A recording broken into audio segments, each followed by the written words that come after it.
रस्त्यावरती पोतं टाकून बसण्याची वेळ आली तरी चालेल, पण शिक्षण मात्र उच्च झालं पाहिजे.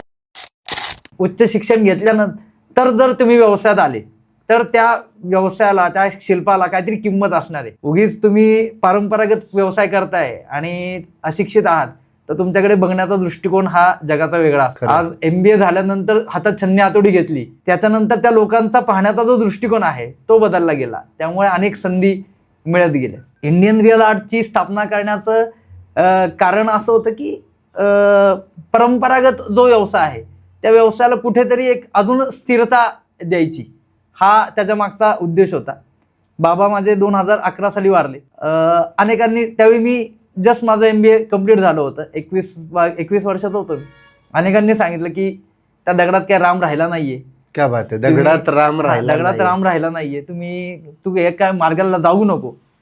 मी म्हटलं ठीक आहे, मी शोधण्याचा प्रयत्न करतो. त्या दगडातला राम जर शोधला. मिळाला राम तर ठीक आहे, नाही मिळाला तर तर आहेच. शिक्षण झालंच, एक कुठे ना कुठे नोकरी आरामात मिळू शकेल. अशा दृष्टीने सुरुवातीला विचार केला की करू. आईची साथ होती. आई म्हणली तू जे करशील त्याला माझा पूर्ण पाठिंबा आशीर्वाद असेल. आहे आईचा.